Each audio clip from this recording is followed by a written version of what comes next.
L'automobile est un objet de plaisir, de besoin, de nécessité et de dévotion. En Algérie, c'est le parc national automobile, estimé à 5,5 millions d'unités fin 2015, en progression de près de 5%, dû essentiellement à l'introduction de près d'1 million de véhicules neufs, soit une augmentation de 7,7%. Le fait est que les immatriculations de véhicules touristiques ont enregistré une baisse de 14,6% par rapport à l'année 2014. L'année 2016 devrait confirmer cette tendance à la baisse. Les données sur les ventes de véhicules particuliers neufs montrent qu'il y a une forte baisse dans le département des ventes. On peut même parler de crise. C'est pourquoi les principaux défis pour la croissance des bénéfices des distributeurs automobiles sont les activités de la prévente, c'est-à-dire l'entretien et la réparation des véhicules et la distribution de pièces de rechange essentiellement. Le coût de la maintenance du véhicule est devenu un élément important du budget domestique, donc les clients s'attendent à un service de qualité. Le bénéfice des différents intervenants de la prévente automobile est fortement influencé par la fidélité des consommateurs. La loyauté est influencée par la satisfaction du client et la satisfaction par la qualité du service fourni. Ceci nous amène à la conclusion que la satisfaction client est importante pour les entreprises, afin de rester compétitifs sur le marché de la prévente. Une majorité de distributeurs automobiles ne considèrent pas la prévente comme un facteur de différenciation concurrentielle ou comme une source de revenus élevée. C'est la raison pour laquelle KD Consulting, votre partenaire à prévente automobile, met à votre disposition cette vidéo. L'objectif est de vous démontrer l'importance d'une gestion efficace de la prévente, centrée sur la satisfaction client, car le service à la clientèle est un différenciateur majeur, difficile à imiter. Importance et rôle de la prévente automobile. Il est difficile d'atteindre les objectifs de vente de véhicules neufs sans renforcer davantage les structures de l'entreprise, et notamment le service après-vente, à cause d'une compétition toujours plus féroce dans la vente de véhicules, due essentiellement à un nivellement de la qualité des constructeurs européens, américains, mais aussi asiatiques. Dans ces circonstances, il est de plus en plus important pour un distributeur automobile d'établir la supériorité de son service après-vente face aux différents et nombreux intervenants dans ce secteur d'activité. Le rôle de l'après-vente est de promouvoir les activités de satisfaction client au niveau du réseau après-vente et renforcer ainsi la rétention clientèle afin de contribuer à la répétition des ventes de véhicules neufs. D'augmenter ventes et profits au niveau du réseau après-vente dans un premier temps, puis au niveau du distributeur pour renforcer les structures de l'entreprise. Finalement, la supériorité du service après-vente du distributeur devrait être établie. Les clients se présentent au centre après-vente seulement à 1 ou 2 occasions par année. Durant ce court instant où ils ramènent leur véhicule, il y a des moments de vérité, durant lesquels le client se forge une idée sur votre centre. Capturer ces moments de vérité, les seules opportunités pour transmettre tranquillité d'esprit et confiance aux clients, est le rôle le plus important du service après-vente. Cet objectif peut être atteint par les départements pièces de rechange et services, seulement s'ils intègrent leur rôle respectif dans un système de service à la clientèle à la fois complet et excellent. Les ventes de véhicules sont généralement obligées de fluctuer sous l'influence de la situation économique et des tendances du marché automobile. À cause d'une concurrence toujours plus féroce, il n'est plus facile de maintenir le profit à un niveau fixe ou supérieur. Par contre, il est possible pour l'activité de la prévente de maintenir des ventes et des profits stables, principalement à cause du nombre de véhicules roulants et donc de l'expansion du parc existant, même si les ventes peuvent être légèrement affectées par les tendances du marché. Dans un environnement des plus sévères, la contribution de la prévente au chiffre d'affaires et au profit de l'entreprise devient de plus en plus importante. Après l'acquisition d'un véhicule, le client va avoir besoin d'une variété d'exigences en service, spécialement pour des inspections de maintenance périodiques, des réparations suite à des accidents de la circulation, etc. Les départements de la prévente doivent prendre en charge ces besoins d'une façon rapide et efficace. Résoudre les problèmes posés par les véhicules rapidement améliorera la satisfaction client. En amenant leur véhicule au service après-vente, les clients offrent aux distributeurs une opportunité de faire des affaires, mais surtout de les rendre encore plus fidèles à l'entreprise et à la marque, permettant ainsi une répétition des ventes de véhicules neufs. Il existe donc une relation étroite entre la vente de véhicules neufs et l'après-vente. L'après-vente est la clé de la fidélisation du client. Plus le degré de satisfaction du client est élevé, plus sa loyauté à la marque est grande, et donc la possibilité de racheter un nouveau véhicule de même marque probable. Les distributeurs, concessionnaires et agents agréés peuvent aider à construire cette intention de rachat du client, en offrant une expérience client très satisfaisante. Car au-delà de l'incidence de la qualité de service sur la fidélité du client au centre après-vente, c'est la loyauté envers la marque et donc le distributeur qui est affecté par le niveau et la qualité de cette expérience client.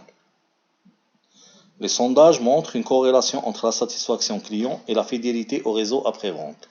Il est évident que si l'expérience client avec le commercial lors de l'achat de son véhicule et lors de ses visites à l'après-vente est concluante, plus il sera probable de leur rester fidèle. L'inverse étant vrai aussi. Comme le montre ce graphique, il existe une forte relation entre la satisfaction client et la répétition des ventes. Plus le taux de satisfaction est grand, plus l'intention de rachat d'une même marque est élevée. Les éléments essentiels à l'amélioration de la satisfaction client sont produits excellents et prise en charge excellente.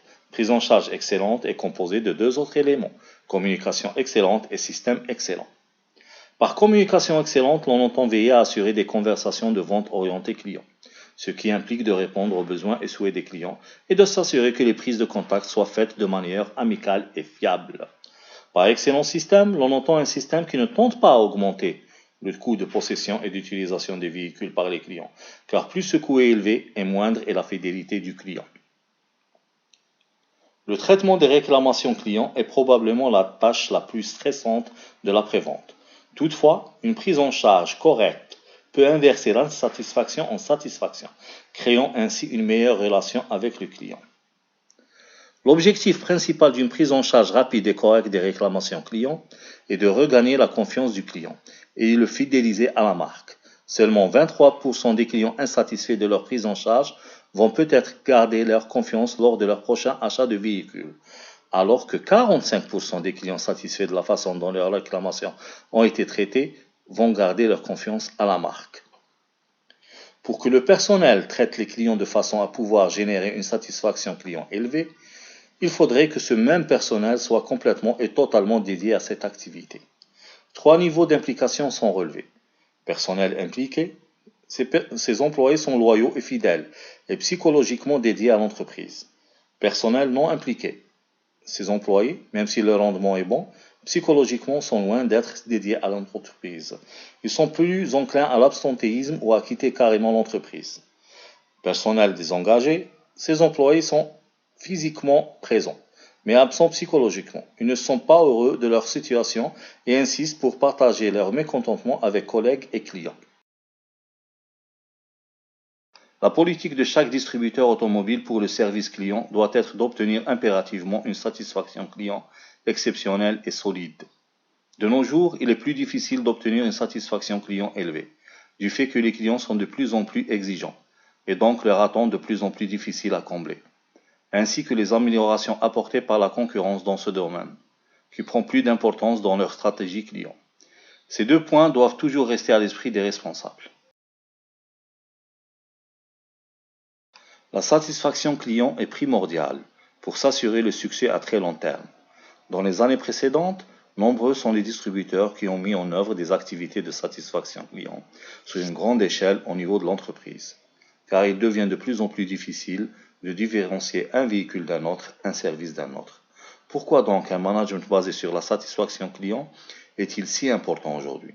Dû essentiellement à une situation macroéconomique difficile, les marchés ont changé, faisant émerger de nouvelles habitudes des clients. Les choix des clients sont plus complexes. En plus du changement d'attitude lors de l'achat, les techniques de segmentation de marché ont changé et sont devenues plus compliquées. Les clients recherchent maintenant un package complet qui n'inclut plus seulement le produit, mais plutôt une combinaison produit et services. Petit à petit, le marché de l'automobile mue, se transformant de marché de vendeurs à celui de marché d'acheteurs. Ceci mènera à encore plus de compétition.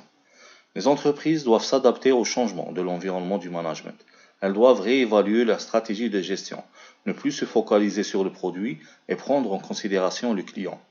La satisfaction client ne peut être mesurée par la firme, mais déterminée suivant une évaluation du client.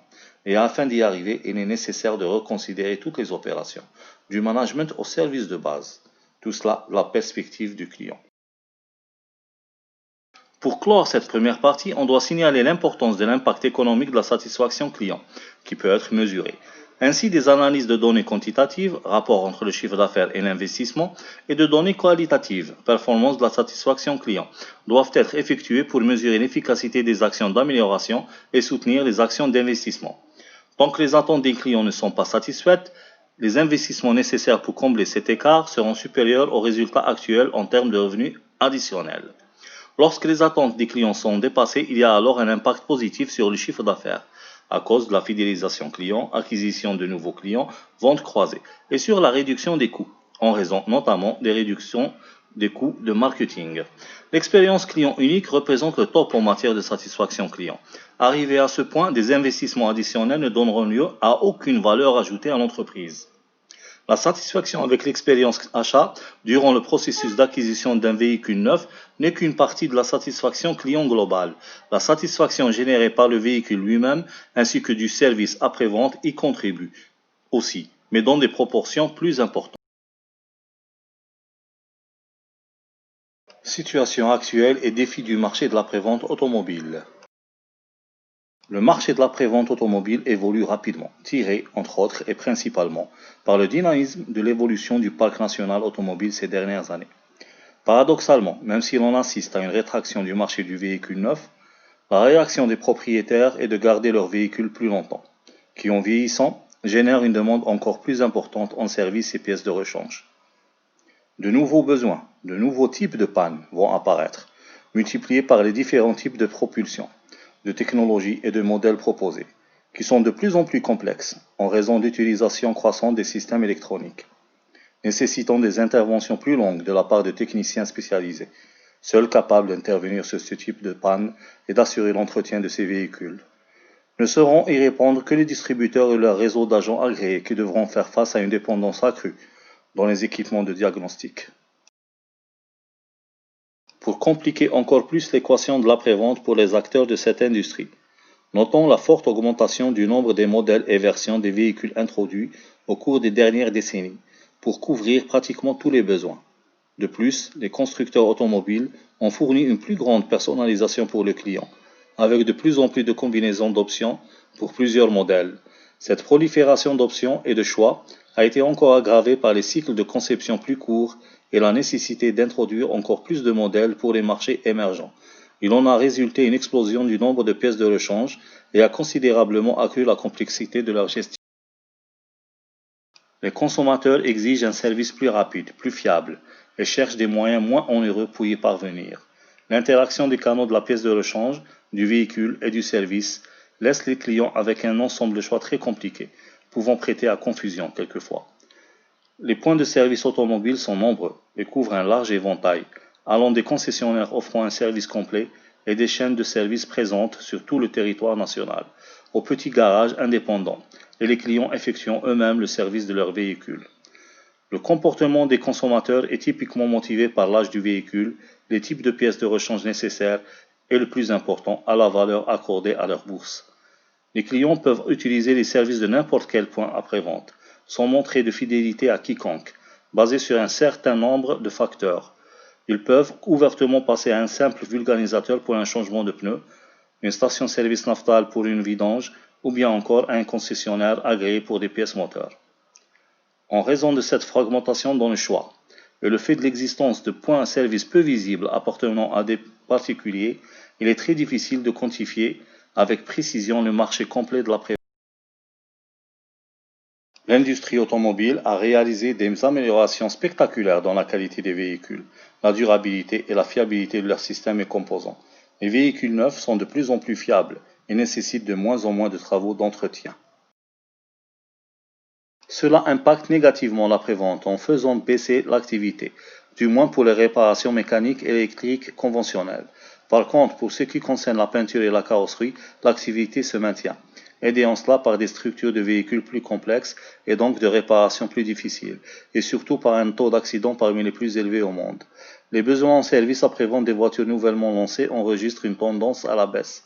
Ceci est vrai pour le nombre des entretiens aussi bien que pour leur durée.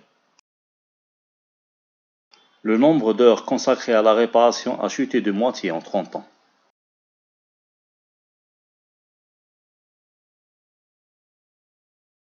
Les intervalles recommandés par les constructeurs automobiles continuent de s'allonger. Les voitures vendues dans les années 70 devaient aller à l'entretien tous les 5000 km. Actuellement, l'intervalle entre deux entretiens est de 20 000 km et parfois de 30 000 km. Au cours de ces dernières années, l'intervalle moyen des visites des particuliers à un atelier pour la maintenance périodique a subi des changements importants, subissant une augmentation de 4% sur une seule année. Et ce n'est qu'un début car c'est une tendance de fond. Ceci s'explique par le fait que les clients n'adhèrent plus aux recommandations des constructeurs automobiles et aux prescriptions du manuel de propriétaire comme source d'information concernant la maintenance de leur véhicule. Ceci quand ils ont conscience que leur voiture nécessite des entretiens périodiques, ce qui n'est pas souvent le cas. La faute en partie à une absence de communication des distributeurs à ce sujet. Cette situation a non seulement un impact direct sur les revenus des centres de maintenance, mais aussi sur l'intention de racheter la même marque. Car plus les intervalles de service sont éloignés, moins le client se présentera à l'atelier pendant les 2 ou 3 premières années, là où la fidélité client se forge. La rétention des clients par le réseau après-vente officiel commence à faiblir après les 2 premières années de vie du véhicule. Ceci est largement dû à la fin de la période de garantie. Les clients se retournent vers d'autres acteurs de l'après-vente automobile qui ont une politique de prix perçue comme étant la plus intéressante. S'il existe toujours un lien fort entre le maintien du bénéfice de la garantie et le choix des consommateurs d'effectuer les opérations de réparation et d'entretien dans le réseau agréé du distributeur, une fois la période de garantie dépassée, on assiste à une migration qu'on pourrait qualifier de masse de la clientèle vers les garagistes du coin et les chaînes après-vente qui voient leur part de marché respective doubler. Ceci aux dépens du réseau après-vente officiel, le grand perdant de cette situation. Malheureusement, cette chute de la rétention coïncide avec une augmentation importante des dépenses annuelles en pièces et en main-d'œuvre. Plutôt, le véhicule nécessite de petites interventions, mais avec le temps, plus de réparations et de visites de maintenance d'intervalles plus longs sont nécessaires. Dans les faits, dès que l'âge du véhicule atteint les 6-7 années, les dépenses du propriétaire sont multipliées par 3. Ceci est une opportunité importante pour les revenus en pièces et en services, et c'est pourquoi il est nécessaire que les centres de maintenance augmentent leur taux de fidélité client. Du point de vue de la pièce détachée uniquement, la perte de part de marché de la vente de pièces de rechange d'origine distribuées par le réseau après-vente officiel est très nette, où l'on remarque une chute de la consommation dès la fin de la période de garantie.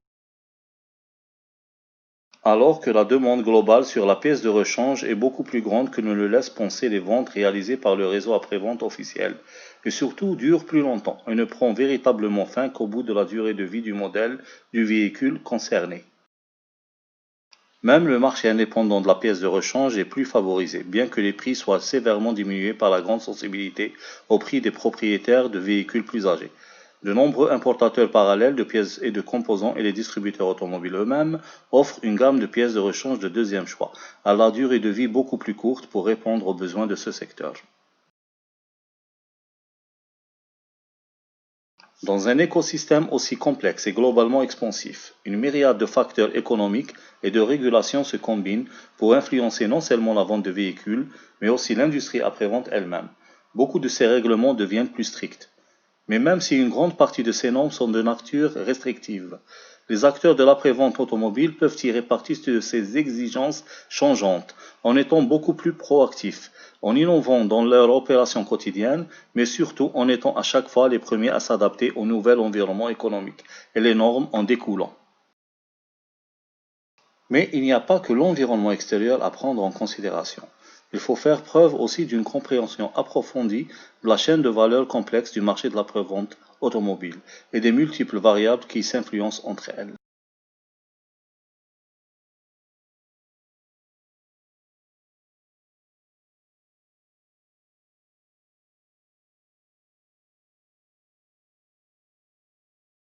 L'écosystème des pièces de rechange pour automobiles est vaste et très fragmenté.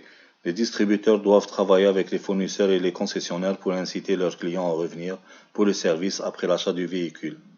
Ils doivent aussi s'employer à construire une base de clients pour la vente en gros et être plus réceptifs à leurs besoins spécifiques, le tout à travers un large éventail de canaux de vente que les consommateurs utilisent pour le service de leur véhicule. Les pièces de rechange sont stockées tout au long de la chaîne d'approvisionnement, et à chaque étape correspondent des points de difficulté. Il est très difficile d'avoir la pièce demandée au bon endroit aussi vite que possible, sans surstockage significatif. Les deux plus grandes difficultés sont des prévisions imprécises et une pauvre visibilité du stock.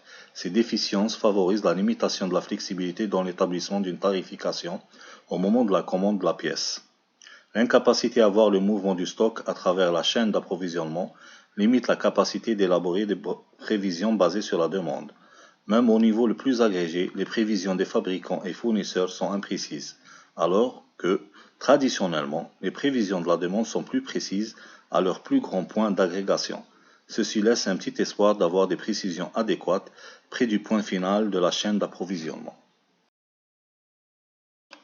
Le dynamisme croissant du secteur, l'expansion du marché, les changements dans les positions stratégiques des fournisseurs, l'introduction de nouvelles réglementations et la diffusion du réseau d'Internet ont un grand impact sur la configuration et l'organisation de la prévente automobile. L'écran montre la chaîne de la prévente et ses principaux intervenants. Outre les traditionnels acteurs, de nouveaux entrants ravivent la concurrence. Les fabricants de pièces et de composants écoulent leurs pièces de rechange sous leur propre marque, aussi bien à travers le canal non autorisé que celui des distributeurs automobiles, concessionnaires et agents agréés. Les constructeurs automobiles propriétaires des marques produisent et vendent les véhicules à des distributeurs.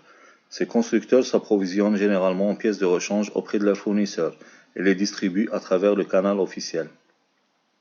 Le client final achète le produit et peut avoir besoin d'une assistance après-vente. Les centres d'assistance sont responsables de la réparation des véhicules. Plusieurs canaux peuvent être identifiés.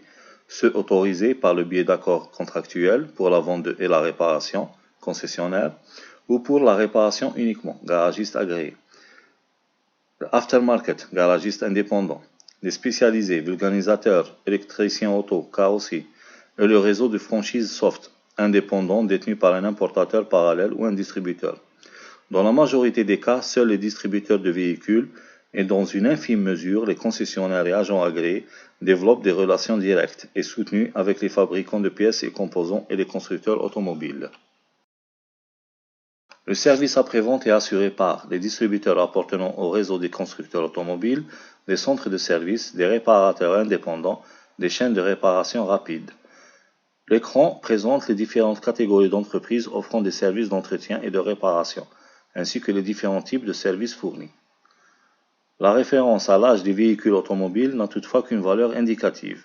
Il arrive que des réparateurs indépendants effectuent certains travaux avant que le véhicule n'atteigne l'âge indiqué, et inversement, que les distributeurs continuent d'assurer des travaux après l'expiration de la garantie.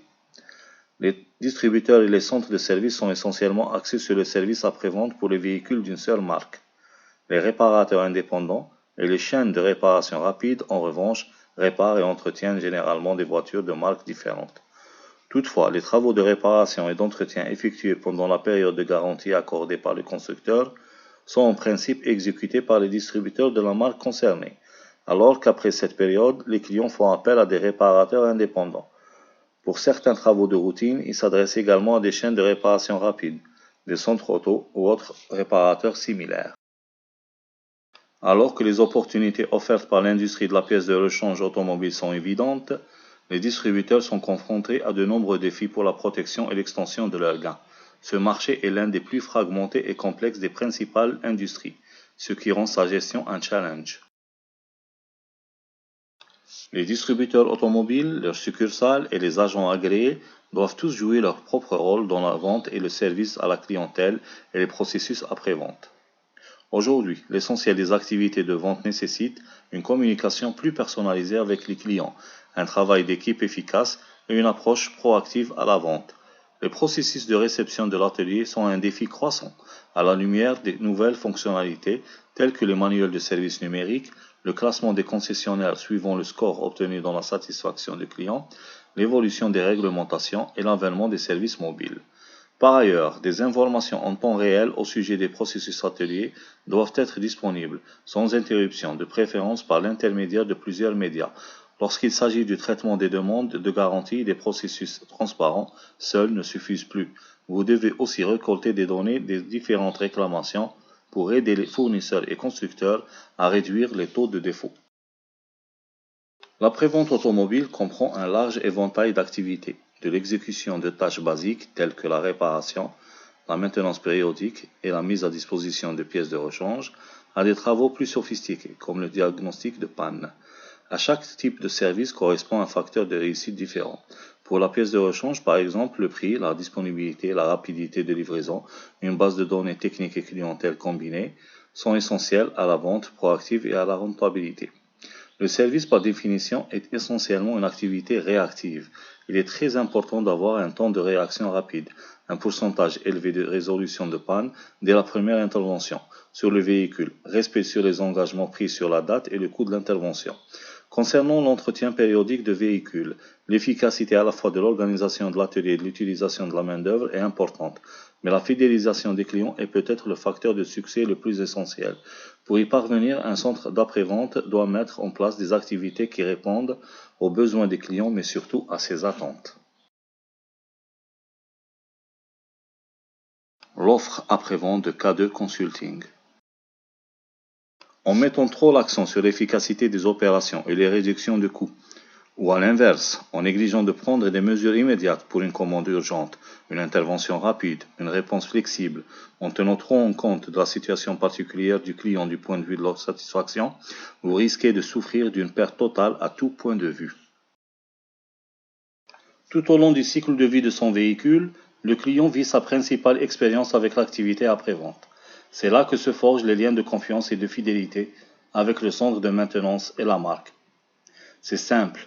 Plus longtemps le client vous reste fidèle et plus longtemps vous bénéficieriez des dépenses engendrées par l'utilisation de son véhicule, qui en vieillissant générera un plus grand chiffre d'affaires. Par conséquent, il ne suffit plus de se concentrer sur le cycle de vie du véhicule, mais il y a besoin d'élaborer une stratégie pour la gestion du cycle de vie client, comprenant les activités du marketing, la vente de véhicules et l'après-vente. Ces parties sont traditionnellement gérées et pensées séparément.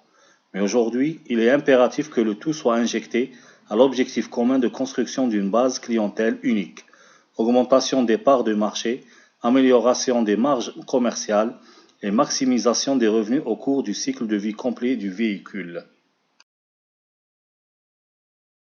Un plan directeur est nécessaire pour maximiser vos recettes. Comme on l'a déjà vu, l'après-vente influe sur l'expérience client. Cependant, un programme bien structuré peut augmenter l'efficacité opérationnelle, étendre plus le cycle de vie client et à long terme, influencer la valeur de réalisation du potentiel client, soit les trois principes directeurs qui accélèrent la réalisation de performances la plus rentable. Pour atteindre cet objectif, il faut être capable d'identifier rapidement et clairement les possibilités d'amélioration des résultats commerciaux, en réalisant une analyse claire de votre position sur le marché de l'après-vente, en analysant les indices de comportement de vos clients et les opportunités de profit en résultant, en se basant sur des indicateurs de performance pertinents et des idées innovantes de marketing de l'après-vente. Ce sont deux piliers pour augmenter la vente de produits ou de services, quel que soit leur genre. Le premier, c'est l'expansion du marché et le deuxième, l'extension des parts de marché. Lorsqu'il s'agit de pièces de rechange, qui sont des marchandises très spéciales, l'expansion du marché ne peut se faire qu'à travers l'augmentation de la fréquence de remplacement des pièces grâce à l'implémentation continue et régulière de stratégies de changement périodique de pièces consommables par le client, alors que l'extension des parts de marché ne peut se faire qu'en gagnant les parts tenues par les canaux de distribution concurrents, comme les pièces contrefaites, l'importation parallèle, etc. Concernant le service, l'expansion du marché se fait à travers l'augmentation des visites aux ateliers du réseau officiel et l'extension des parts de marché en se battant contre les garagistes indépendants, les chaînes après-vente, etc. Le domaine pour l'extension des ventes diffère d'un marché à un autre, mais il ne serait pas réaliste d'augmenter la fréquence de remplacement ou de visite à l'atelier plus que la norme. Il ne reste plus qu'à concurrencer les canaux de distribution parallèles et les services indépendants. Il est aussi nécessaire de comparer les parts de marché et les ventes par véhicule de chaque centre après-vente du réseau. Cette façon de faire vous permettra de connaître la capacité de vente individuelle de chaque agent, chaque succursale, et ainsi de mieux planifier les ventes et les activités promotionnelles. Cette méthode est valable aussi bien pour la pièce de rechange que pour l'atelier. Le changement est souvent perçu comme une menace. Le message de cette vidéo est de voir le changement comme une opportunité à saisir. Il n'est plus question de bouger dans un sens ou dans l'autre.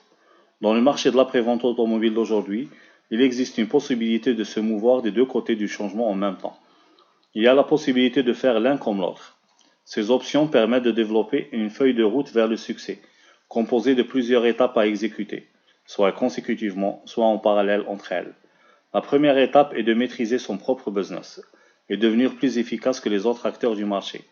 Ceci est obtenu par une optimisation des processus actuels, l'introduction de l'amélioration continue des processus. Cependant, ce ne sera pas vraiment intéressant qu'une fois que vous êtes différent des autres, et c'est la deuxième étape. Pour en arriver là, il faut offrir de nouveaux services, atteindre de nouveaux segments et secteurs du marché, installer de nouveaux canaux de vente. Un processus de consolidation va enfin vous permettre de devenir plus fort que les autres. Trouvez des moyens d'intégration horizontale et verticale avec partenaires et concurrents. En période de changement continu et de bouleversement, de nouvelles opportunités surgissent constamment. Le challenge, c'est d'en tirer le meilleur parti. Les spécialités sont toujours possibles. À partir d'un modèle général d'activité standard, une multitude de variantes sont possibles, allant de la vente de pièces de rechange standard au service de tuning hautement spécialisé avec un haut degré de customisation et intensité de travail. Concernant la fourniture de ces services, il n'est pas nécessaire que ce soit le fait d'une seule entreprise. Deux ou plusieurs pourraient se développer un partenariat stratégique avec d'autres intervenants plus spécialisés ou mettre en œuvre un réseau d'entreprises. La différence consisterait dans le fait que le client n'aura qu'un seul interlocuteur et n'aura pas nécessairement conscience des services spécialisés se déroulant en arrière-plan. L'essentiel étant que les connaissances et les compétences de plusieurs entreprises soient regroupées en synergie et que le résultat final soit une réduction des coûts pour tous les partenaires impliqués. Un bon plan marketing peut accompagner la transition de travaux de réparation importants, non planifiés, gourmands en temps, nécessitant un diagnostic intensif et des techniciens de haut niveau et d'expérience, vers l'entretien avec de la maintenance programmée, ne nécessitant ni diagnostic ni personnel qualifié. Pour les experts, un équilibre entre 40% des réparations et 60% d'entretien est le plus indiqué. Les utilisateurs des centres après-vente choisissent leurs fournisseurs de services sur la base de critères très différents. La satisfaction d'un service est une fonction à facteurs multiples, menée par un service rapide, convivial et d'un bon rapport qualité-prix.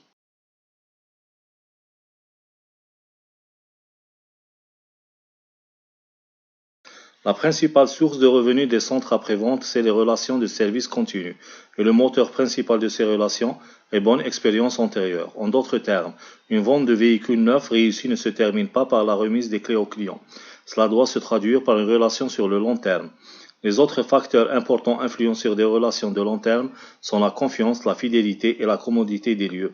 De nos jours, avec Internet et les médias sociaux, les acteurs de l'après-vente ont une opportunité sans précédent pour améliorer la perception du client de tous ces domaines.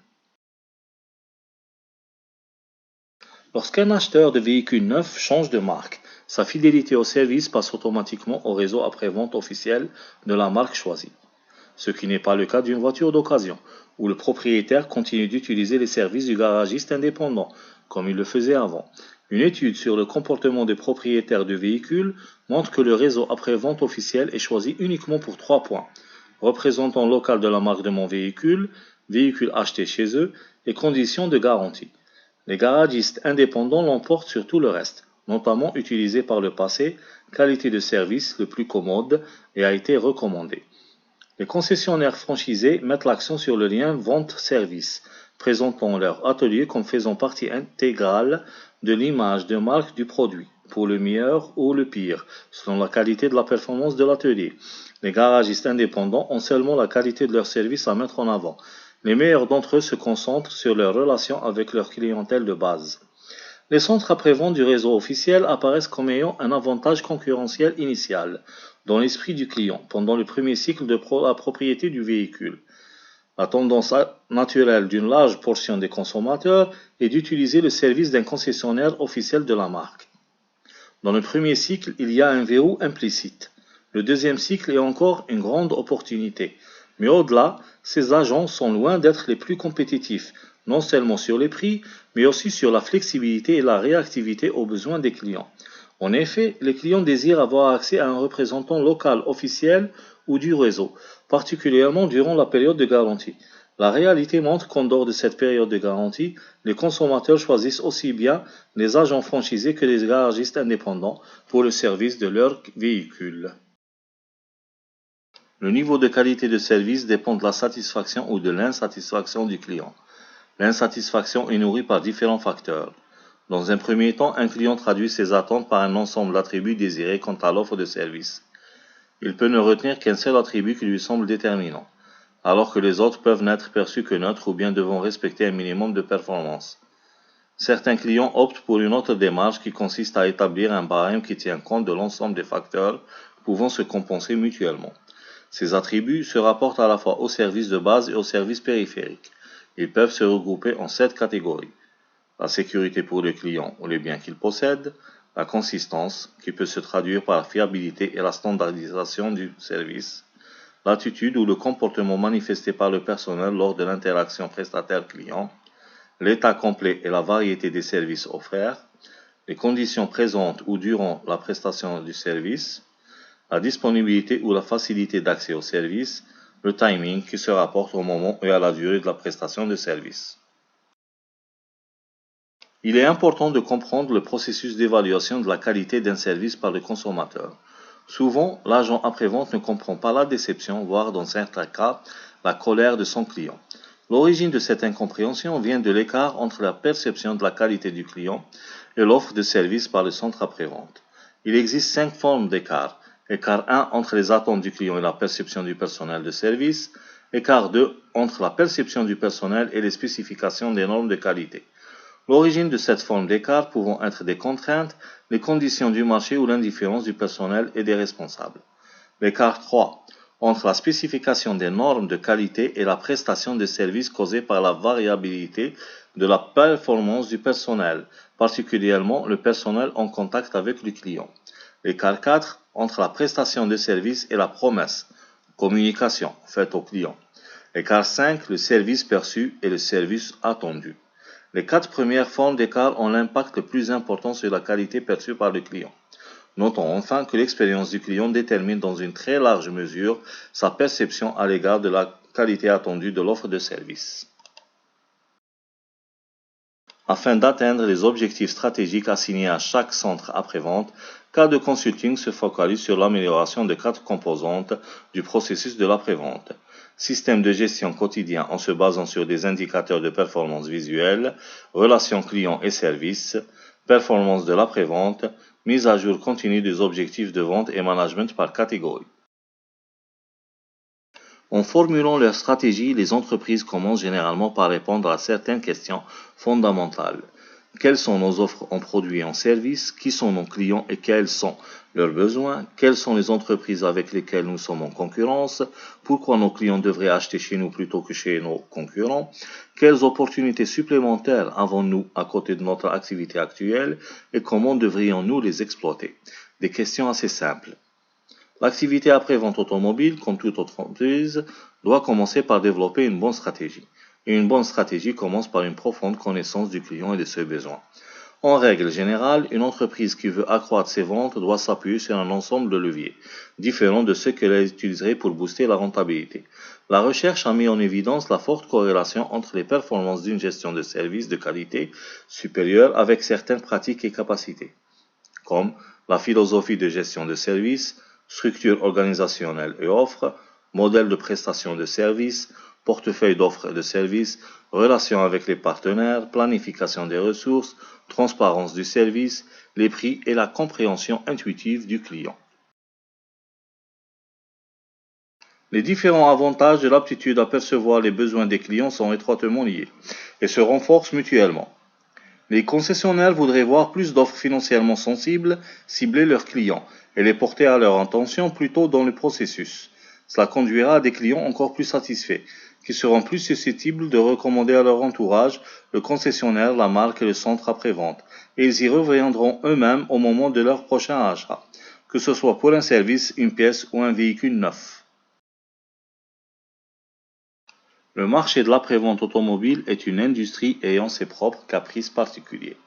La similitude globale en termes d'offres de produits et de services, la multiplicité et la diversité des acteurs de cette activité crée un environnement très concurrentiel, avec une limitation persistante des marges. À cause de cette réalité, les entreprises impliquées doivent constamment se concentrer sur l'amélioration des performances, afin de maintenir et d'accroître la rentabilité. Dans le cas contraire, elles sont en danger de se noyer dans l'océan des offres concurrentes similaires. La quasi-totalité des industries de l'après-vente automobile ont une marge de progression considérable dans une partie ou la totalité des domaines la composant. Aborder ces points peut booster la performance et les résultats de cette activité, créant ainsi une valeur significative pour l'entreprise, ses clients et ses propriétaires. Cette figure illustre les éléments de l'offre K2 Consulting pour un service après-vente efficace. Cette approche intégrée permet une méthodologie qui supporte les entreprises dans leur effort à identifier et à concrétiser les opportunités d'amélioration, englobant la gestion de la pièce de rechange, des ateliers et des processus connexes. K2 Consulting identifie les plus grandes possibilités d'amélioration et met en évidence la meilleure façon d'y arriver. L'amélioration continue est un effort ininterrompu qui vise le progrès graduel au fil des temps.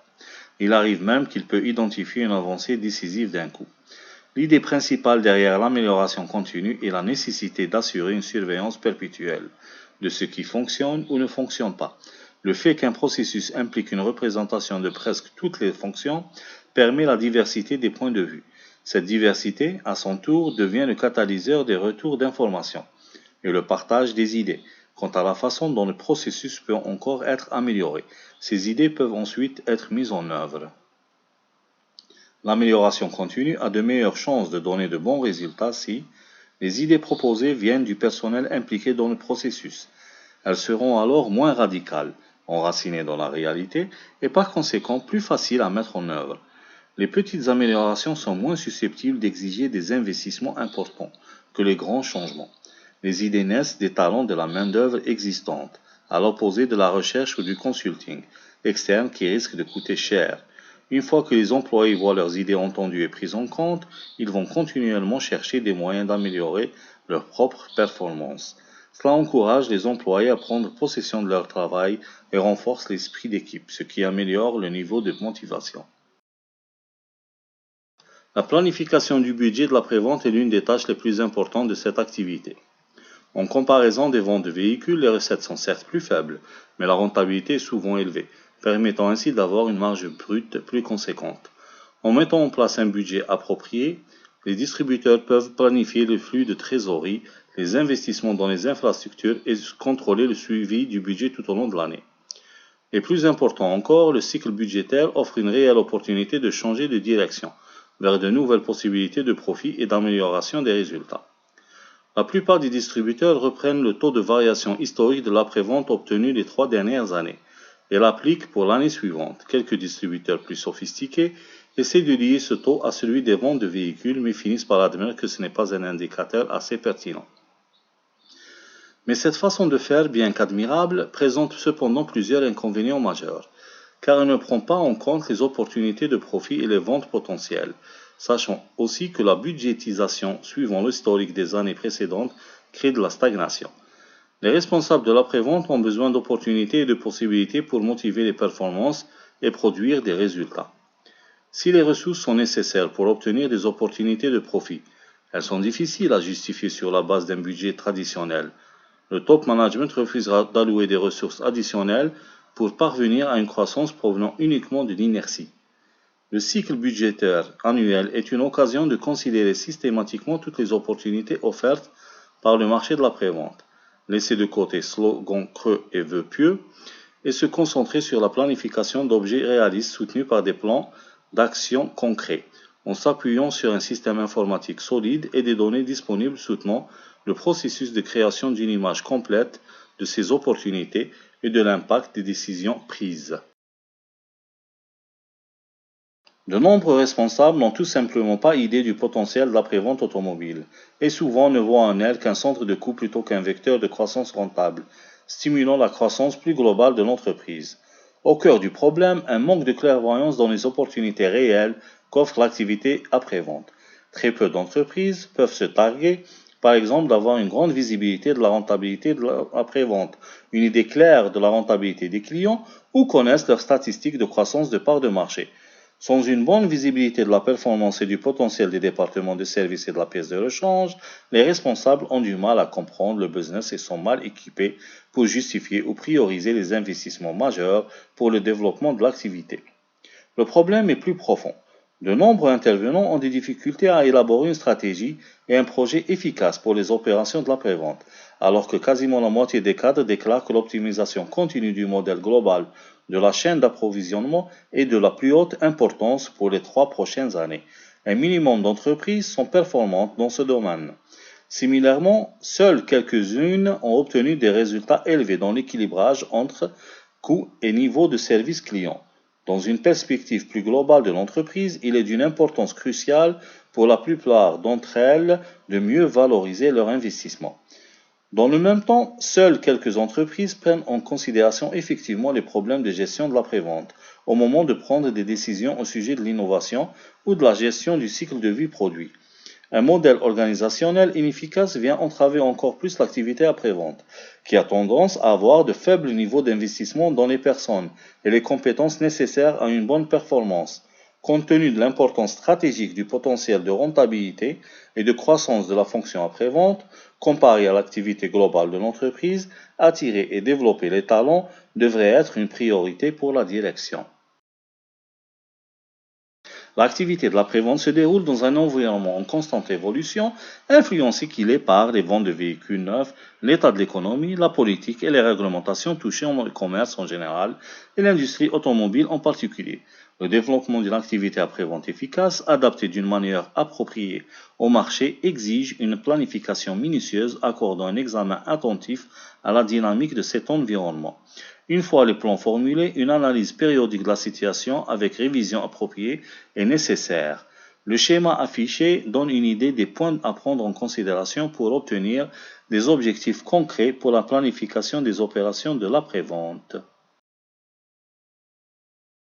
Si la journée normale d'un technicien est de 8 heures, les heures disponibles quotidiennement pour le travail réel et qui servent de base au calcul de la disponibilité de l'atelier sont toujours moindres, car il faut déduire les heures de repas, les pauses prévues, la formation, les retards, les congés payés, etc. Le concept d'heures de main-d'œuvre vendue peut sembler simple, mais en réalité, le calcul doit prendre en compte de nombreux facteurs, tels que les heures de présence, la rentabilité, les taux de malfaçon, les remises de taux de main-d'œuvre, session interne garantie. D'autres types d'heures vendues doivent également être pris en compte. Ils comprennent généralement la vente d'huile, le dépannage par des sous-traitants, ainsi que les réparations de carrosserie et les retouches de peinture effectuées par une société externe. Les autres travaux qui peuvent être sous-traités sont notamment la recharge de climatisation, les interventions sur les transmissions automatiques et dans certains cas sur le système audio et le circuit électrique. Certains services après-vente se rendent compte du potentiel que peuvent apporter ces types de travaux et investissent dans les équipements et la formation de leurs propres techniciens. Le taux de main-d'œuvre tient compte des objectifs financiers de l'atelier en termes de dépenses et de bénéfices. Le nombre d'heures pouvant être vendues est divisé par ce chiffre afin de déterminer un taux horaire. Deux principaux chiffres sont utilisés pour calculer le taux de main-d'œuvre individuel. Nombre total d'heures vendues effectives, objectif financier en termes de chiffre d'affaires. De nombreux calculs sont requis pour déterminer correctement ces deux chiffres. Les objectifs financiers en termes de chiffre d'affaires tiennent compte d'une part des dépenses à couvrir comme la main-d'œuvre, les équipements et les autres charges et d'autre part du bénéfice que le service après-vente doit dégager. Les autres heures vendues contribuent à compenser ces objectifs financiers. Si on utilise cette méthode de calcul, il est important de savoir si les taux obtenus correspondent aux taux pratiqués. Dans le cas contraire, il faut analyser les raisons des écarts et envisager les moyens à mettre en œuvre pour obtenir des taux concurrentiels qui permettront de dégager le bénéfice direct requis. L'exactitude du taux de main-d'œuvre est déterminante pour la rentabilité du service après-vente. Lorsqu'il s'agit d'évaluer les besoins en main-d'œuvre et en infrastructure, il faut faire attention à éviter les surinvestissements initiaux, tout en pensant aux expansions futures. L'un des facteurs de base essentiels dans ce calcul est l'efficacité du travail des techniciens. C'est pour cette raison que le nombre de techniciens est intégré comme valeur de référence. Les indicateurs de performance doivent être scrutés attentivement afin d'évaluer objectivement la situation et calculer une valeur de base qui est la plus appropriée pour votre société. Les indicateurs de performance clés, mieux connus sous l'acronyme KPI, regroupent les informations issues de sources pertinentes et donnent un résultat statistique ou mesurable global, généralement exprimé sous forme de pourcentage ou de ratio, ce qui permet d'effectuer des comparaisons sans tenir compte de la taille de la concession. Les informations d'ordre statistique, notamment, générées par un service après-vente moderne et bien géré, sont si nombreuses que leur analyse et leur gestion nécessiteraient d'y consacrer une équipe entière. Or, les profits générés par le service ne permettent pas de supporter ce type de coûts indirects non productifs. En omettant d'utiliser régulièrement les indicateurs de performance, les services après-vente peuvent, dans le pire des cas, négliger des facteurs qui entraînent un échec et, dans le meilleur des cas, rater des opportunités d'amélioration. Le succès d'une concession passe par l'utilisation des indicateurs de performance clés dans le but d'améliorer la performance. Une utilisation appropriée des KPI nécessite d'identifier les domaines importants permettant de dégager des statistiques. Il convient toutefois d'être prudent dans l'interprétation de ces statistiques et de leurs causes. En effet, un indicateur paraissant totalement satisfaisant peut avoir des effets positifs ou négatifs qui s'annulent. Un responsable atelier expérimenté saura utiliser les indicateurs à bon escient pour ses futures analyses et dans le choix des mesures à prendre. Les KPI répondent à des objectifs de performance généraux. Ces objectifs peuvent s'appliquer dans tous les cas. Ils doivent toutefois être adaptés pour refléter les tendances et les pratiques locales, nationales.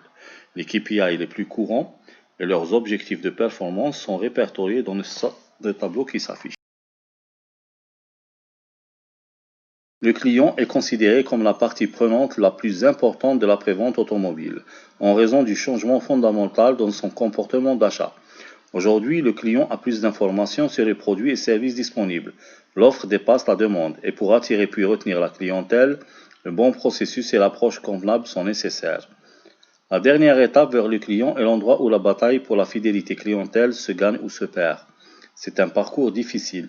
Les clients s'assurent d'un haut degré d'excellence du service en demandant des délais toujours plus courts, des niveaux de service plus élevés, à un coût moindre et un meilleur support du service à la clientèle. Mais cela ne les empêchera pas de changer de fournisseur de pièces ou de services dès qu'ils pensent qu'ailleurs c'est mieux pour eux. Le client attend du distributeur qu'il soit responsable envers la marque et du réseau après-vente de l'expérience du service. C'est cette attente qui est en train de changer l'industrie de l'après-vente automobile, qui ne doit plus être centré sur le produit mais sur le client lui-même. Il existe un vaste éventail de services au sein d'une chaîne de valeur. Tous doivent être spécifiques à un groupe et type de client. Les portefeuilles de services vont de l'offre entièrement globale fondée sur une relation de long terme aux transactions purement ponctuelles. Le but est de développer un ensemble d'offres qui créent de la valeur pour les fournisseurs et les consommateurs. Si cet objectif est atteint, un modèle d'entreprise durable est établi, construit sur la confiance pour assurer une relation d'affaires à long terme. Le marketing tient désormais une place très importante dans l'industrie de l'après-vente automobile, en raison des progrès de la technologie et l'évolution des besoins et de perspectives du propriétaire du véhicule. Les consommateurs sont mieux informés, plus connectés et plus exigeants que jamais auparavant. En outre, la proportion de femmes qui effectuent le service de leur véhicule est en nette progression, sachant qu'elles sont beaucoup plus sensibles à la confiance, les rapports humains et à la bonne communication. L'industrie de l'après-vente automobile est une activité basée sur la confiance et le relationnel.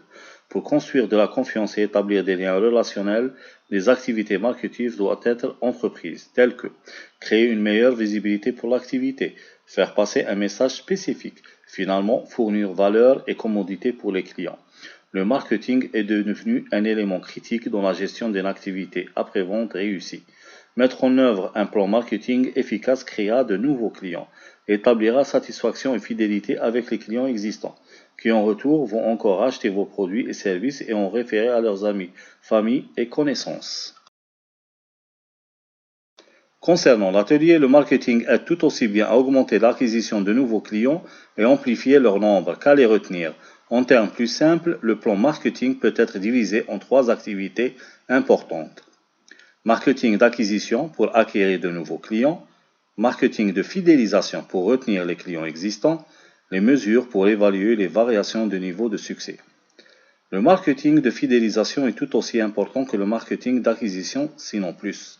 En raison d'une concurrence toujours plus accrue sur le prix, et par d'autres canaux de distribution et de vente. Retenir un client que vous avez déjà et en tirer le maximum de valeur est extrêmement important. La valeur d'un client réside principalement dans son pouvoir de recommandation, sa communication sans pareil de bouche à oreille et ses contacts fréquents et pertinents avec votre centre après-vente. Il est impératif de revoir et mesurer les succès de votre plan marketing sur une base semestrielle. Vous devez aussi suivre les résultats de chaque activité marketing que vous essayez. Il n'y a pas de médaille d'argent quand il s'agit de marketing. Ce réalisme exige que vous essayez des activités qui soutiennent votre plan marketing dans sa globalité et procédez à des ajustements continuels pour atteindre le point idéal. Pensez à apporter des ajustements à votre plan marketing pour tous les points: timing, formulation, géographie, type de médias, incitation. Si l'activité marketing génère le résultat désiré, continuez. Sinon, gardez à l'esprit que ce n'est pas si rare d'atteindre les résultats désirés par un processus essai et erreur. Si vous avez épuisé toutes les possibilités dans une activité particulière sans avoir pu atteindre les résultats souhaités, mettez fin à cette activité et passez à une autre. Par-dessus tout, si l'approche utilisée lors de cette phase de votre plan marketing est agressive, optimiste et assidue, vous serez récompensé. Il est impératif de suivre chaque appel, chaque nouveau client et chaque recommandation pour voir ce qui motive les clients dans votre activité. Il est hautement recommandé d'impliquer votre staff complet à demander, à documenter comment avez-vous entendu parler de nous sur un certain type de mécanisme de suivi que vous pourrez analyser quotidiennement. Au départ, vous devrez peut-être inciter vos employés à les amener à faire de cette pratique une partie de leur routine normale. La croissance se développe à travers le marketing, l'extension du portfolio des produits et services de l'expansion du marché. 5 phases sont nécessaires au développement de nouveaux marchés. Des études de marché et bases de données sont mises à contribution pour commencer, suivies d'un atelier durant lequel sont présentés le marché et ses principaux acteurs, et de visites sur le terrain pour rencontrer les différents leaders de l'industrie après-vente du pays. Les principaux prospects y seront examinés, tout cela afin de fournir l'image la plus réaliste qui soit.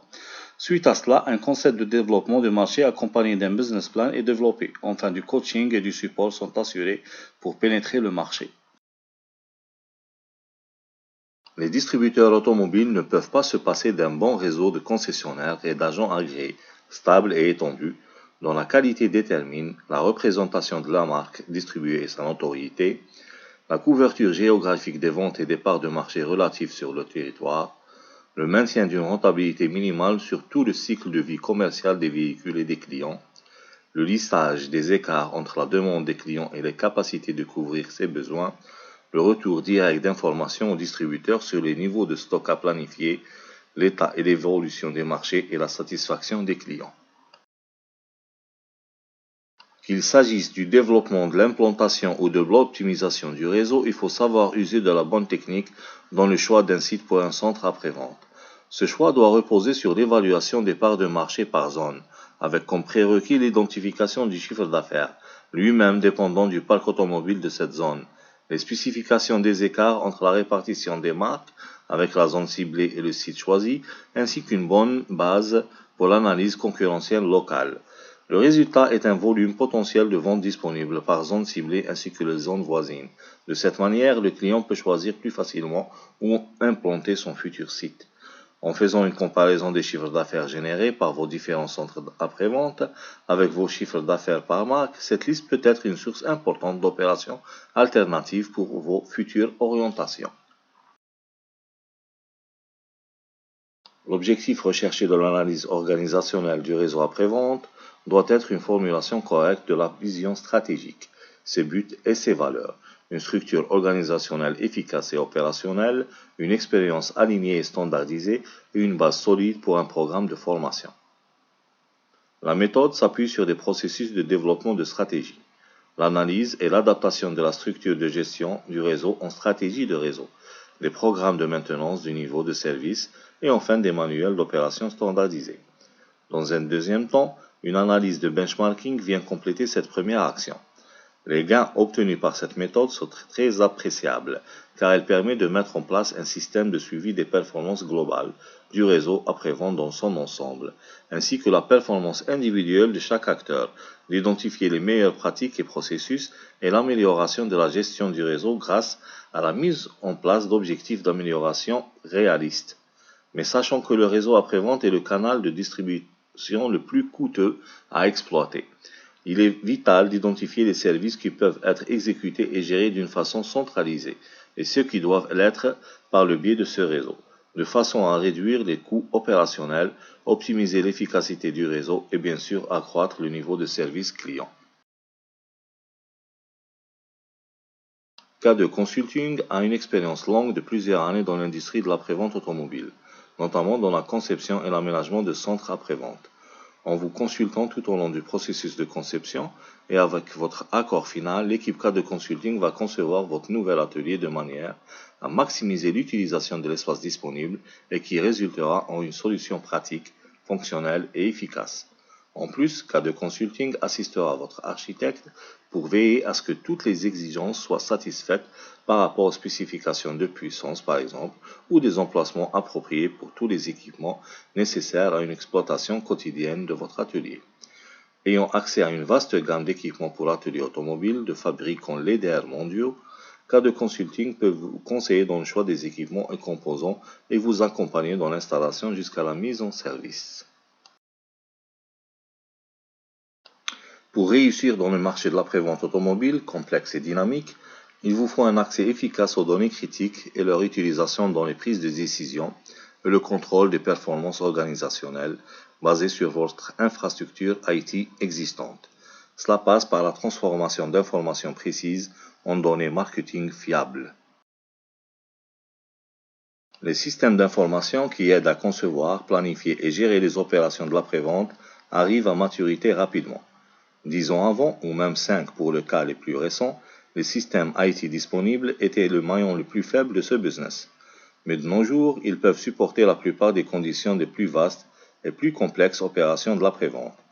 À vrai dire, sans le soutien adéquat de la technologie, il serait de plus en plus ardu de gérer et optimiser cette activité, alors que les exigences des clients ne font qu'augmenter encore plus, que les produits prolifèrent plus vite et que la fonction après-vente elle-même devient plus complexe. L'expérience montre que de nombreuses entreprises négligent de moderniser leur infrastructure informatique qui peut leur permettre de se différencier par les performances de l'activité de l'après-vente. Les responsables des départements services et pièces de rechange pointent en premier lieu les problèmes liés à la saisie de données, une interface logicielle pas assez conviviale ou même compliquée, ou l'inadéquation et la non-flexibilité des systèmes informatiques comme un obstacle majeur à l'excellence opérationnelle. La figure qui s'affiche à l'écran illustre le concept général d'une chaîne d'approvisionnement intégrée typique par un diagramme de ligne qui lie les firmes participantes dans une unité compétitive coordonnée. Le concept général d'une chaîne d'approvisionnement intégrée se caractérise par une gestion de relations multifirmes, dans un cadre limité par la capacité, l'information, les compétences de base, les capitaux et les contraintes en matière de ressources humaines. Dans ce contexte, la structure et la stratégie de la chaîne d'approvisionnement résultent des efforts pour relier opérationnellement une entreprise avec ses clients, ses réseaux de distribution et ses fournisseurs, pour obtenir un avantage concurrentiel. Les opérations sont donc intégrées dès l'achat du matériau initial jusqu'à la livraison du produit et service au client final. La valeur résulte de la synergie entre les entreprises intégrant la chaîne d'approvisionnement par rapport à 5 flux critiques: information, produits, services, fonds et connaissances. La logistique est le conduit principal du flux de produits et services au sein d'un dispositif de la chaîne d'approvisionnement. Chaque entreprise engagée est impliquée dans l'exécution de la logistique. Cette activité logistique peut être intégrée ou non au sein de cette entreprise et au sein de la performance globale de la chaîne, le but étant de la réalisation et l'intégration logistique. L'agencement de la chaîne d'approvisionnement généralisée, logiquement et logistiquement, relie une entreprise à son réseau de distribution, ses fournisseurs et ses clients finaux. Le message véhiculé est que le processus de création de valeur intégrée doit être gérée de l'approvisionnement en matériaux jusqu'à la livraison du produit ou service au client final. La perspective de la chaîne d'approvisionnement intégrée déplace les dispositions des canaux traditionnels de groupes d'entreprises indépendamment, vaguement liés, qui achètent et vendent des stocks l'un à l'autre, vers une initiative coordonnée pour accroître l'impact sur le marché, l'efficacité globale, l'amélioration continue et la compétitivité. Le facilitateur global de la gestion de la chaîne d'approvisionnement est la technologie de l'information. Un système alliant technologie et processus qui détecte, réagit et répond en temps réel aux signaux émis par la demande à travers une chaîne d'approvisionnement reliant clients, fournisseurs et employés. Lorsque ces processus fonctionnent ensemble, l'entreprise peut détecter, façonner et réagir rapidement et de façon rentable aux opportunités découlant du marché ou de la demande des clients.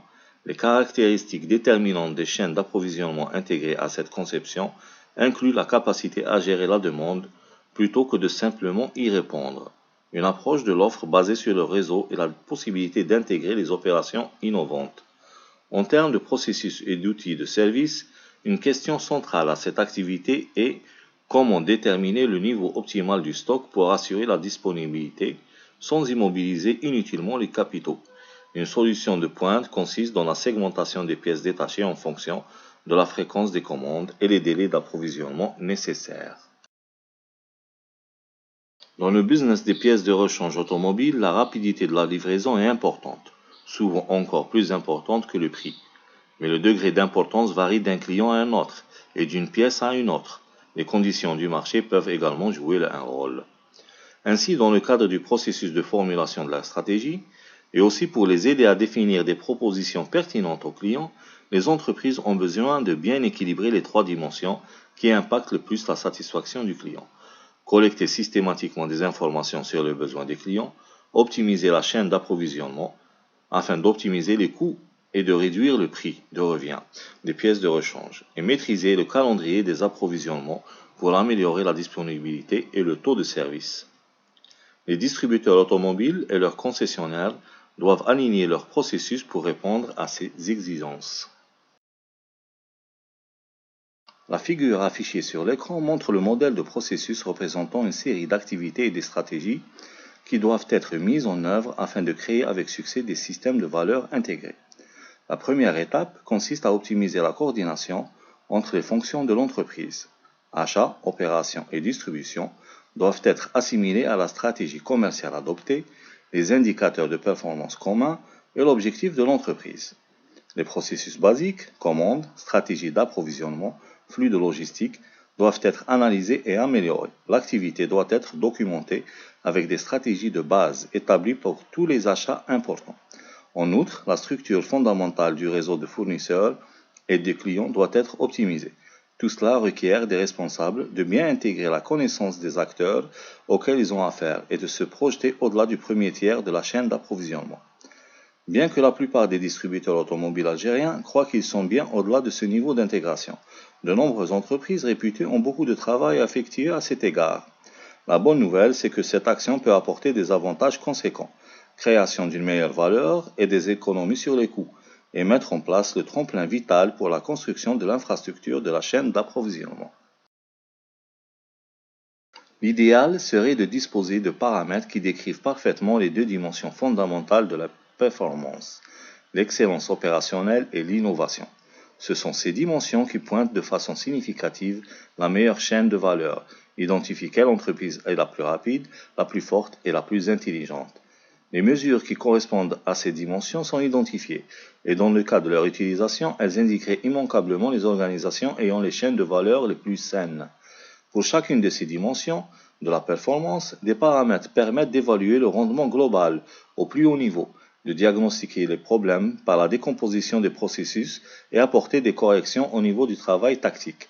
Ces paramètres sont classés d'une façon hiérarchique afin de les aligner avec les objectifs de la chaîne d'approvisionnement, de bout en bout, pour atteindre l'objectif global de l'excellence opérationnelle. Cependant, il faut être conscient que ces données sont inaccessibles dans la plupart des entreprises, en particulier dans un laps de temps réaliste, en plus des incohérences dans la façon dont certaines mesures sont calculées et présentées. La mesure des performances conduit à la responsabilisation et à l'appropriation des objectifs de l'organisation.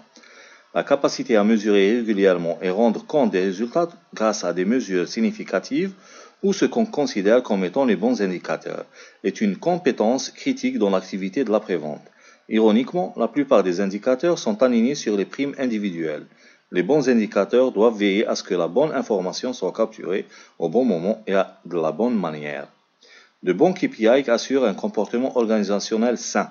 Par conséquent, les implications des indicateurs de performance peuvent être importantes. Il faudrait s'assurer que les différentes étapes, la mesure, l'appropriation, l'attitude et la gestion des données soient bien exécutées. Les bons indicateurs impliquent le bon comportement. Chaque processus a besoin de mesures significatives. Chaque indicateur doit avoir un objectif. Dans un environnement où les clients exigent plus de services à valeur ajoutée, il est important de mesurer la valeur et les coûts. D'où l'intérêt du benchmarking en continu des produits, services, processus et pratiques par rapport aux normes des meilleurs concurrents et des entreprises reconnues comme leaders. En un mot, les performances doivent être comparées aux meilleurs de la classe. Généralement, on se limite aux résultats. Or, il est impératif pour que le benchmarking soit un succès de se concentrer sur les processus. Les bénéfices qui en découlent sont nombreux et décisifs. Cela vous permettra d'être plus créatif et innovateur, vous fournira stimulation et motivation, fournit des arguments de poids face à une réticence bien ancrée dans les mœurs, face au changement et permet surtout d'identifier les retards et ruptures technologiques provenant d'autres industries.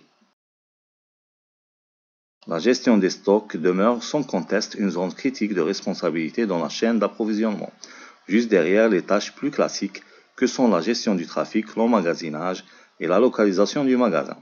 L'augmentation régulière de la logistique internationale, la gestion et la saisie des commandes reflètent l'importance de plus en plus grande dévolue à la globalisation de l'approvisionnement au cours des dernières années. Un autre développement intéressant est l'augmentation du traitement des commandes, qui est devenu une fonction logistique. Cela reflète la tendance continue de la consolidation d'un grand nombre de fonctions différentes et auparavant indépendantes, telles que la planification de capacité, la programmation, etc. Il est bien connu que les coûts logistiques ont une influence importante sur le succès commercial de toute entreprise. Ces coûts représentent une partie importante du coût de revient des pièces de rechange. Les coûts des opérations logistiques jouent un rôle essentiel dans la détermination de la compétitivité d'une entreprise. Le bon fonctionnement et l'efficacité de la chaîne d'approvisionnement d'une entreprise sont largement déterminés par les opérations effectuées tout au long de cette chaîne. L'entreposage ainsi que le transport et l'inventaire comptable sont les principaux facteurs de coûts logistiques. Les responsables de la chaîne d'approvisionnement qui cherchent à contrôler les coûts devraient se concentrer en premier lieu sur la renégociation des tarifs de fret, ce qui réduit les frais de transport et la rationalisation des opérations. Une récente enquête de gestion de la logistique incluant des centaines de professionnels de ce domaine montre que la collaboration avec les fournisseurs et l'utilisation de nouvelles technologies sont parmi les 5 principaux moyens de contrôle de coûts. A l'inverse, la réduction du stockage des entreprises et les coûts de stock ne font plus partie du top 5 des moyens de réduction du coût, car le gain est beaucoup plus rapide en privilégiant des coûts de transport et d'expédition moins chers. Un manque de capacité dans la planification, la gestion et un suivi d'opérations plus efficaces freinent la performance de la plupart des acteurs de la prévente automobile. La planification a à elle seule un défi de taille. La précision de la prévision médiane pour les pièces de rechange ne dépasse que rarement les 80%, et pour une grande partie stagne autour de 50%. Même les intervenants dans l'aftermarket sont incapables de rendre compte de la précision de leur prévision de la demande, ce qui suggère des problèmes profondément enracinés dans la gestion de la demande et des stocks. Parmi les barrières majeures, notons une faible réactivité des fournisseurs, les longs délais d'approvisionnement, des systèmes d'information inadéquats, ainsi qu'une visibilité limitée en indicateurs opérationnels clés, tout au long de la chaîne d'approvisionnement, tels que le niveau de stock chez les concessionnaires ou l'agent agréé, la demande et les prévisions de vente sur tous les niveaux de distribution. Alors qu'à l'inverse, des investissements continus et la concentration sur l'amélioration du service et des opérations de logistique mènent à un service client exceptionnel, entraînant une plus grande fidélisation de la clientèle et des fondations pour une croissance rentable. Les processus collaboratifs peuvent être appliqués à travers toute la chaîne d'approvisionnement de l'après-vente, des fournisseurs jusqu'aux clients. La plupart des applications, sinon la totalité, sont bien documentées, éprouvées et prêtes à être mises en œuvre. Notre analyse montre une forte corrélation entre le niveau d'implémentation des processus tels que la planification collaborative, la prévision, le réapprovisionnement et les avantages réalisés avec la mise en œuvre. Grâce au business d'après-vente benchmarké, plus grand est le niveau d'implémentation, plus intéressants sont les avantages déclarés suite à l'adoption des processus clés. Dans un centre de logistique, plusieurs fonctions sont regroupées. Cela offre une large gamme de services et consolide les flux d'approvisionnement et de distribution afin de réduire les coûts de manutention et de transport.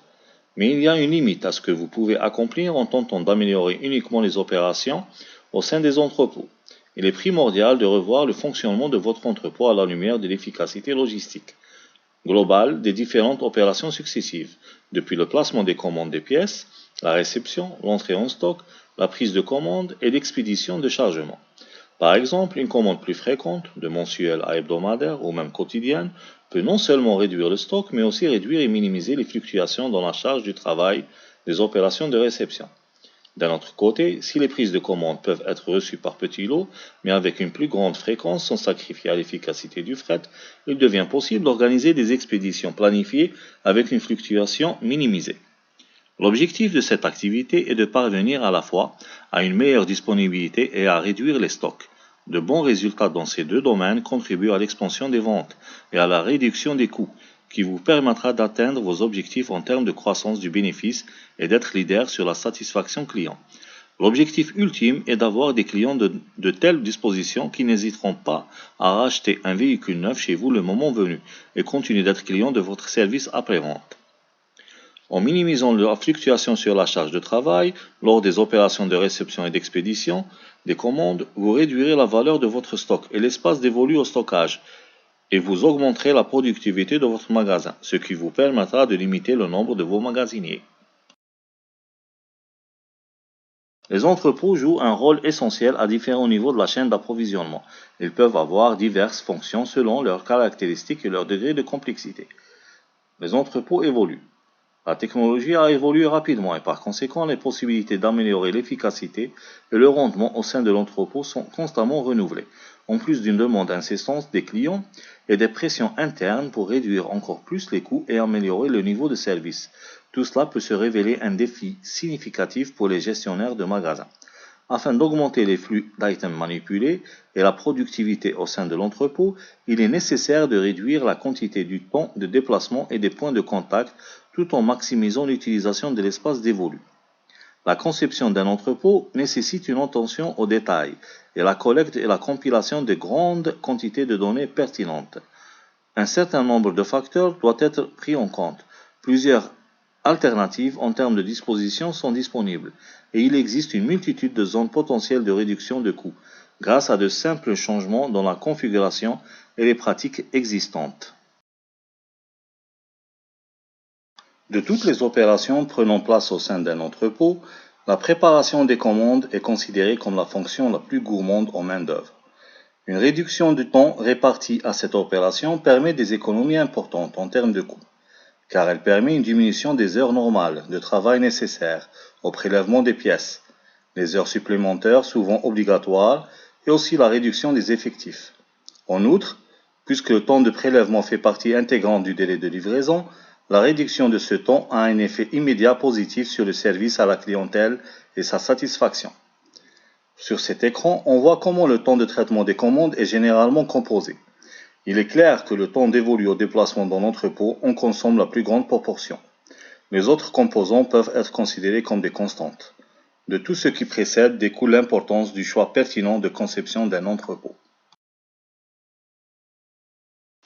Plusieurs types d'entrepôts sont possibles. Chaque type répond à des besoins spécifiques en termes de disponibilité de surface, coût et efficacité des opérations, coût de construction, technologie utilisée, nécessité de mezzanine, etc. Concernant la pièce de rechange automobile, le type flexible niveau multiple est généralement le plus adéquat, surtout en prenant en considération des coûts initiaux et futurs divers. L'agencement du rayonnage à l'intérieur d'un entrepôt a toujours fait l'objet de recherches, dans le but d'en optimiser la conception. À côté d'agencements qu'on peut considérer comme classiques, de nouveaux types et modèles ont vu le jour, avec pour objectif principal de réduire toujours plus les distances à parcourir pour les magasiniers lors de la préparation de commandes, tout en permettant l'utilisation de chariots élévateurs et autres engins pour transporter les palettes. Pour réduire ces déplacements, il est généralement préférable d'orienter les couloirs de sorte qu'ils soient parallèles à la direction du flux. Cependant, il est parfois avantageux de permettre le mouvement entre les emplacements de stockage. Les contre-allées, bien qu'ayant un coût, sont nécessaires car elles permettent un nombre supplémentaire d'emplacements doubles. La décision de les avoir ou non dépend de la localisation et l'existence des zones de réception et d'expédition. L'existence d'allées et contre-allées inclinées par rapport aux couloirs principaux permet une réduction de 20% sur les temps alloués à la préparation des commandes, mais en contrepartie, l'entrepôt doit être légèrement plus spacieux. Lorsque la pièce de rechange est stockée dans des emplacements pratiques, elle est alors facile à récupérer, à chaque demande du client. Mais ce que l'on entend par commodité dépend des modèles de travail, de l'espace disponible et géré par une règle d'allocation de l'emplacement. Plusieurs types de règles existent, basées sur les volumes stockés de chaque produit, la fréquence de demande, d'emplacement dédié, affectation d'emplacement aléatoire, le chiffre d'affaires complet ou de classe. Concernant la pièce de rechange automobile, on applique généralement la règle basée sur la fréquence et le volume de la demande par item. Plus cette demande et fréquence sont grandes, plus haute sera la classe à laquelle appartient cet article, et donc son emplacement de stockage proche du comptoir de livraison. Le temps alloué à l'opération de préparation de commande est une dépense directe, comme on l'a vu précédemment. C'est la principale composante du travail dans un entrepôt typique. En fait, ces déplacements, en outre de nécessiter des heures de travail, n'ont aucune valeur ajoutée. Le chemin parcouru par les magasiniers suivant le bon de prélèvement change pour chaque commande préparée. Ce chemin passe par chaque localisation contenant un item de cette commande. C'est au système d'information utilisé au sein du magasin pour générer le bon de prélèvement que revient de déterminer le meilleur chemin à parcourir par le magasinier. Le chemin le plus court est choisi lorsqu'il existe plusieurs solutions. En général, plus ce chemin est court et plus le temps de traitement du bon de prélèvement l'est aussi, ce qui est considéré comme un indice de performance important. Le programme informatique se base sur des méthodes exactes ou heuristiques pour déterminer le chemin le plus optimal, mais ce n'est pas suffisant, car il prend en compte plusieurs autres facteurs comme le design de l'entrepôt et le rayonnage, présence ou non de contre-allées, et surtout le type de localisation des points de prélèvement et de livraison, dont il existe 5 versions, comme on peut le voir sur l'écran. On peut aussi faire varier la façon dont le prélèvement est effectué. Un prélèvement strict où l'on ne prépare qu'une seule commande à la fois, idéal pour minimiser le temps de préparation et améliorer la satisfaction client. Peut être utilisé pour des commandes en nombre d'items limité et facile à retrouver, mais paradoxalement, cette méthode augmente le temps de déplacement global au sein du magasin ainsi que les coûts. Un prélèvement par lot où l'on attribue plusieurs commandes à préparer à un seul magasinier réduit considérablement le temps total de prélèvement, mais au final augmente les coûts et nécessite un temps additionnel pour préparer les commandes. Un prélèvement par zone, où chaque magasinier prélève les items qui se trouvent dans sa zone, qui lui est impartie. Pour en terminer avec ce point, notons l'influence considérable des points de prélèvement et de livraison sur les performances des préparations de commandes. La conception d'un entrepôt, incluant les décisions d'affectation des localisations, et des règles efficaces de prélèvement, allocation par item par magasinier, au sein de l'entrepôt, garde un large potentiel de diminution des coûts. Les recherches ont démontré que le prélèvement et le stockage sont étroitement liés, ce qui implique que les décisions prises lors de l'établissement des règles de stockage ont une influence majeure sur les performances des opérations de prélèvement. Maîtriser les processus dans un environnement quotidien de plus en plus complexe est le challenge pour le marché du service. À tous les niveaux de contact avec le client, il est nécessaire de faire ce qu'il faut, et de le faire bien. À partir d'une description de chacune des étapes du processus, il est nécessaire de définir qui fait quoi, quand et comment.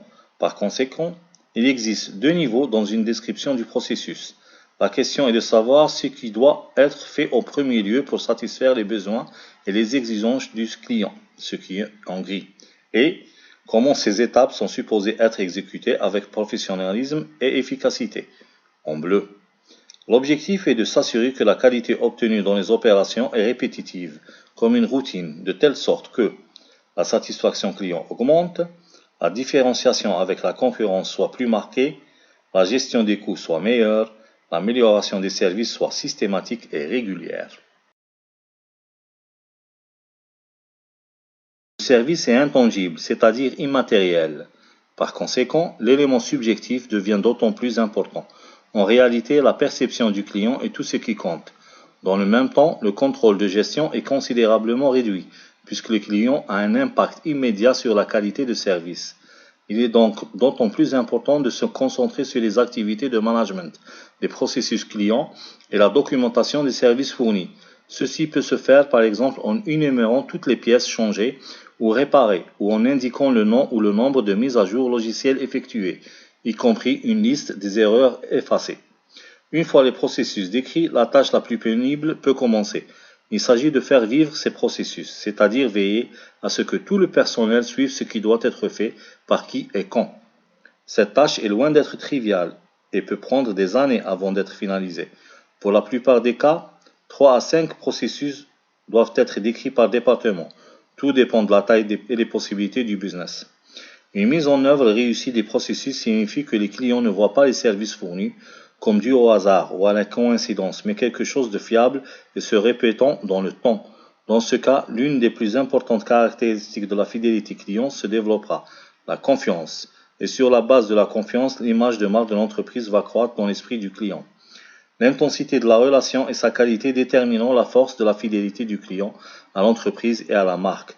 Les entreprises qui appliquent rigoureusement cette approche globale vont progressivement se transformer en une marque. On en arrive à une relation marketing dans le vrai sens du terme, sur la base de laquelle est générée de la valeur, aussi bien pour le client que pour l'entreprise. Procédure de réparation absente ou inadéquate entraîne des retards dans les opérations d'entretien. Ici, un exemple d'étude des mouvements du technicien dans l'atelier pendant une intervention sur un véhicule.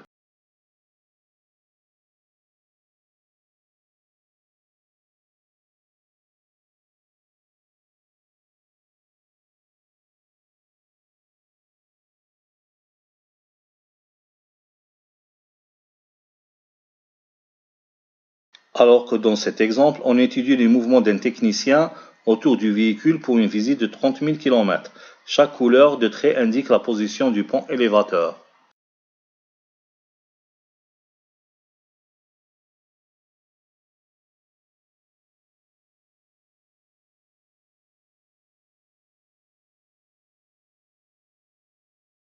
Inefficacité et gaspillage sont le lot de n'importe quelle activité. Ils n'ont aucune valeur ajoutée. Au contraire, ils peuvent être source de graves dysfonctionnements de votre business et carrément la raison de votre faillite.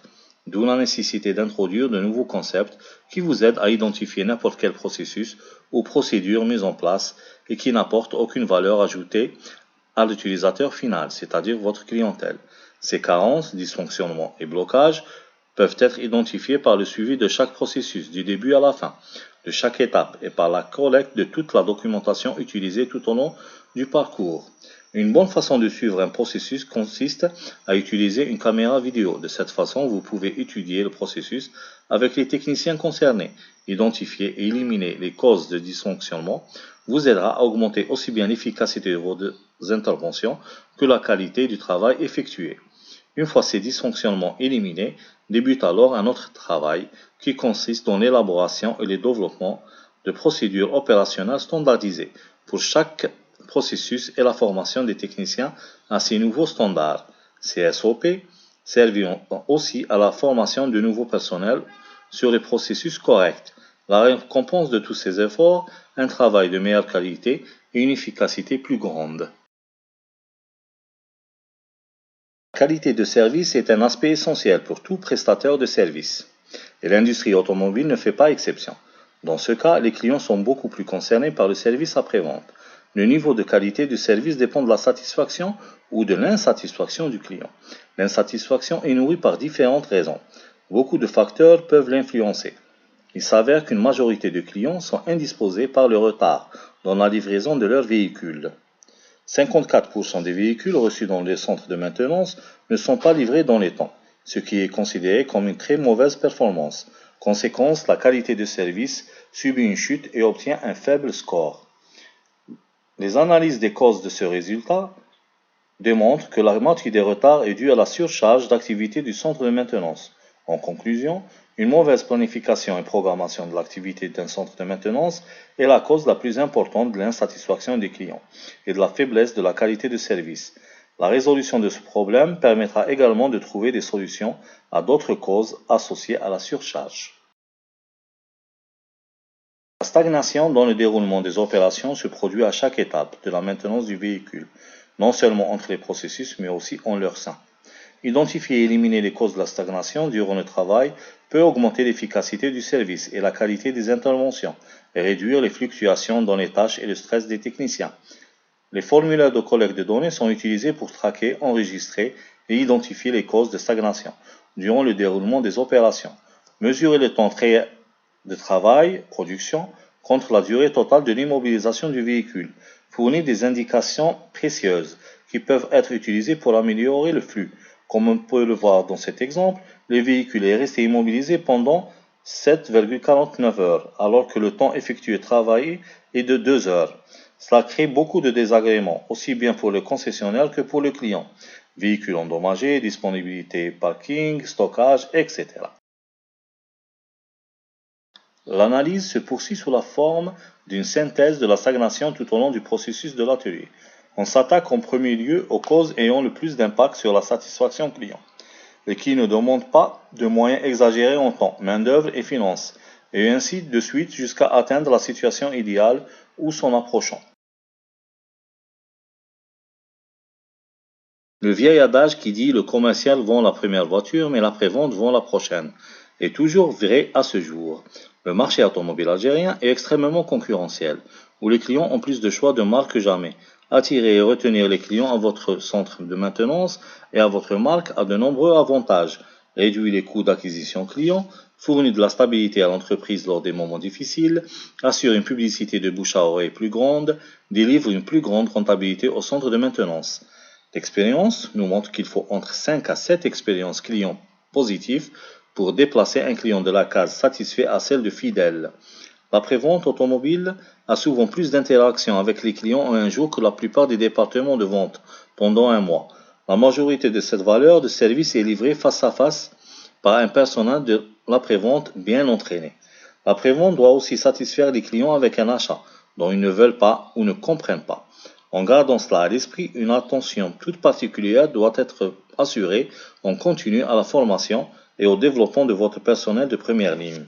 On le voit partout, les clients sont traités comme s'ils faisaient partie d'une machine à saucisses, en cours de traitement, mais pas vraiment pris en charge.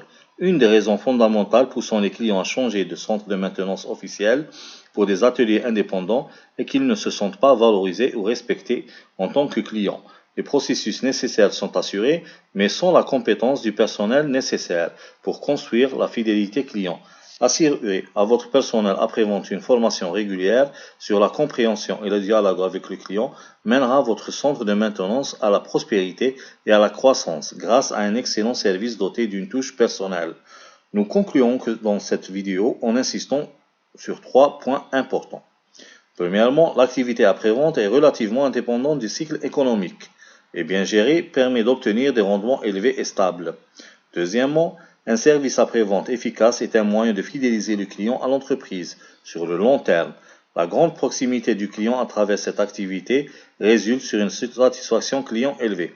De plus, la demande pour de nouveaux produits et services peut être détectée plus facilement et plus rapidement grâce au contact plus fréquent et plus régulier avec le client. Troisièmement, l'après-vente permet de classer l'entreprise à part vis-à-vis de ses clients. Le développement d'un bon service après-vente nécessite du temps et un personnel qualifié, et ne peut donc être imité par de nouveaux concurrents dans des délais courts. KD Consulting fournit des concepts et des plans d'amélioration opérationnelle clairs et précis, qui boostent les performances quotidiennes de nos clients. Notre objectif est de faire en sorte que vous soyez entièrement qualifié afin de fournir les meilleurs processus clients et expériences de service possibles. Cela assurera la croissance de votre activité et vos succès futurs. K2 Consulting est une équipe qui excelle dans le management de la prévente automobile et met selon expérience, connaissances et compétences à votre disposition.